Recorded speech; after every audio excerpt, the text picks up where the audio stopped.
पाड़ावाली वज़ीर-ए-आज़म के मामले खुसूसी शहबाज गिल ने कहा है कि ओवरसीज पाकिस्तानियों ने हुकूमत का मुश्किल वक्त में साथ दिया। वज़ीर-ए-आज़म इमरान खान ने इन्हें वोट का हक देकर अपना वादा पूरा कर दिया। वो यहाँ पाड़ावाली के नवाही इलाका चकमिट्ठा में वाटर फिल्ट्रेशन प्लांट के इफ्तिताही तकरीब से खिताब कर रहे थे।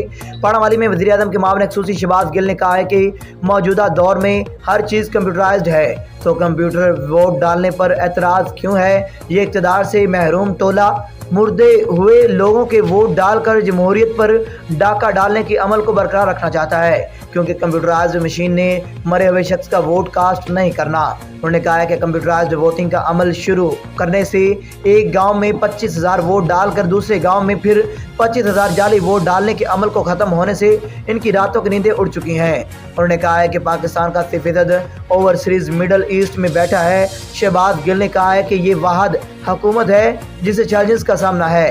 अपोजिशन ने रखना डाल की हमेशा कोशिश की, दूसरी तरफ इमरान खान को मुल्क की माशी दिवालिया से निकालना था। उन्होंने कहा है कि माशी बहरान से आज भी हुकूमत निपटने की कोशिश कर रही है। पूरी दुनिया में महंगाई है और कोशिश है इस महंगाई के नीचे लेकर जाएं। Report Mohammad Shahbaz Mughal, city 95 news, Mandi Bahauddin. सबसे पहले तो आप सहाफ़ी दोस्तों की तशरीफ़ आवरी का बहुत शुक्रिया। इसके साथ साथ मैं शाहिद रज़ा रांझा साहब को बड़ी बड़ी मुबारकबाद देता हूँ जो उन्होंने इस इलाके में ये खैर सगाली के काम शुरू करवाए हुए हैं। चुप रहे ना। जो इस इलाके में ये खैर सगाली के काम शुरू करवाए हुए हैं, और ये बड़ी खुशाइन बात होती है किसी भी इलाके की कि वहाँ का कोई इंसान जब बाहर जाता है, ओवरसीज़ पाकिस्तानी स्पेशली, और वापस आकर वो अपने इलाके की खिदमत करने का सोचता है, अपने इलाके के लोगों का भला करने का सोचता है, तो ये बड़ी मुबारकबाद। लेकिन इससे पहले मैं जो ज़रूरी बात करूँगा वो करूँगा जो अपोजिशन आजकल कर रही है। आपने देखा होगा कि अपोजिशन ने हर चीज़ के अंदर रखना डालने की पहले दिन से कोशिश की। ये वाहिद हुकूमत है जिस दिन से आई चैलेंजेस का सामना है। आपको याद होगा हुकूमत आई तो पहला चैलेंज ये था कि इसहाक डार एंड कंपनी सब कुछ लूट खसूट के मुल्क को कंगला करके चली गई थी। खजाने में कोई पैसा नहीं था। इमरान खान को कमर बांधकर सबसे पहले मुल्क को माशी दिवालियापन से निकालने के लिए पहले 6-8 महीने उसमें लगे। उसमें से निकले थे तो आपको याद होगा इंडिया ने एक हमला किया, उसके ऊपर पूरी कौम ने एक मुट्ठ होकर मुकाबला किया और दुश्मन को वो धूल चटाई जो आज तक दुश्मन को याद है। उससे अभी निकले थे तो टिड्डी दिल आ गया। टिड्डी दिल से निकले थे तो उसके बाद आपके सामने कोविड आ गया। कोविड को फेस किया जिसमें पूरी दुनिया का नुकसान हुआ। उससे निकले थे तो आगे आपके सामने जो माशी बहरान दोबारा पूरी दुनिया में आया हुआ है, कीमतें बढ़ने का, पेट्रोल की कीमतें ऊपर, आज DAP आप लोग डालते हैं वो भी सारी इंपोर्ट करते हैं हम, वो उसकी कीमतें ऊपर पूरी दुनिया में, सरिये की कीमतें पूरी दुनिया में ऊपर। तो जो चीज़ें इंपोर्ट होती हैं उनकी कीमतें बढ़ गई एकदम से, जिसकी वजह से पूरी दुनिया में महंगाई है और उस वजह से पाकिस्तान के अंदर भी महंगाई है, जिसको ये हुकूमत हर दिन कोशिश कर रही है कि नीचे लेके जाए। और वो क्या कर रही है वो मैं आपको बताता हूँ, लेकिन उससे पहले मैं ये बताना ज़रूरी समझता हूँ कि अपोजिशन ने समुंदर पार पाकिस्तानियों को वोट का हक देने से हर सूरत रोकने की हुकूमत को कोशिश की। आपने वो मंजरनामा असेंबली के अंदर देखा किस तरीके से पेपर फाड़कर अपोजिशन के मेंबरान ने स्पीकर के मुंह पे मारे, गाली गलोच की, हुल्लड़बाजी की। और अब जो ओवरसीज पाकिस्तानी हमियत रखता है वो कभी इन पार्टियों को माफ नहीं करेगा। समुंदर पार पाकिस्तानियों ने देख लिया, मैं अभी भी बहुत सारे समुंदर पार पाकिस्तानियों से मुखातिब हूँ, आप में से भी खड़े हैं, इधर भी दोस्त खड़े हैं। समुंदर पार पाकिस्तानियों ने आखिरकार देख लिया कि ये वो लोग चोरी करके सारा पैसा वहां ले जाते हैं, कहते हैं वोट पेरिस में पड़ेगा, कहते हैं वोट रांझा साहब न्यूयॉर्क में डालेंगे या वोट चीमा साहब कैंसस में डालेंगे, रिजल्ट मुल्तान से निकलेगा, गुजरांवाला से निकलेगा।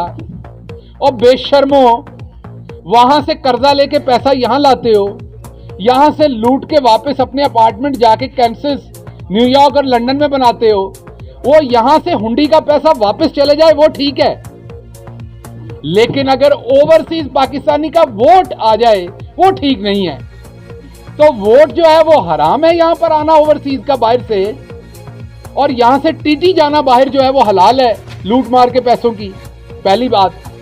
दूसरी बात, इनसे कोई पूछे और इनको जवाब देना चाहिए कि आपको ओवरसीज पाकिस्तानी जब आप खुद बनते, इस टाइम नवाज शरीफ खुद ओवरसीज पाकिस्तानी, उसको तो शुक्रिया अदा करना चाहिए, इमरान खान ने उसे वोट का हक दे दिया है। ओदे पुत्र सारे ओवरसीज, इसहाक डार खुद ओवरसीज पाकिस्तानी इस टाइम, तो पूरे टब्बर ओवरसीज ने, आप खुद ओवरसीज बने तो सब ठीक है।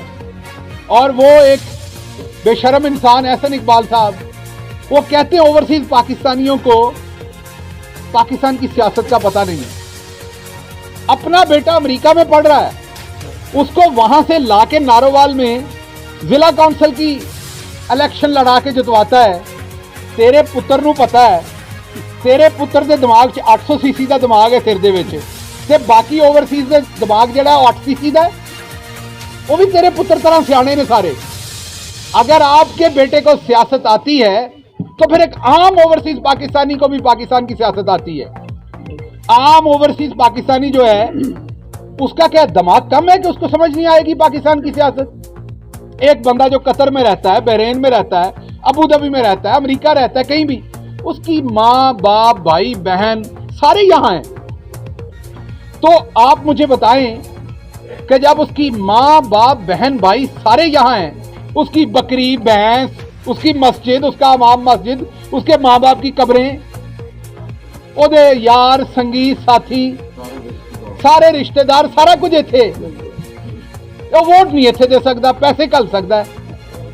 कर्ज उतारो मुल्क सवारो दे टाइम तुहानू पैसे चाहिए ने, उन्हां कोल मिला उत्थे लाणियां ने, तो उन्हां दे आपको पता है कि मुझे पता है कि अमेरिका के अंदर नवाज शरीफ और उनकी फैमिली ने किन लोगों के पास पैसे छुपाए हुए थे। जो मालदार पाकिस्तानी है उसके पास पैसा छुपाते हैं वहां पे जाके, उनके थ्रू ये वहां पर जाके इन्वेस्टमेंट करते हैं। तो तब आपको पाकिस्तानी अच्छे लगते हैं। रिश्तेदारियां करनी हो तो आप सारे रिश्ते अपने बच्चों के जो हैं वो ओवरसीज पाकिस्तानियों के साथ करते हैं। मुंडियां दे विआह करने ने, कुड़ियां दे विआह करने ने ओवरसीज नाल करने ने, बिकॉज उन्होंने कल माल ज्यादा है। वोट नहीं ओवरसीज को देने का हक देना। तो ये शेर का बच्चा इमरान खान था जो डट के ओवरसीज पाकिस्तानी के साथ खड़ा हुआ और आपके सामने उनको वोट का हक दिलवा के रहा इमरान खान। दूसरी बात है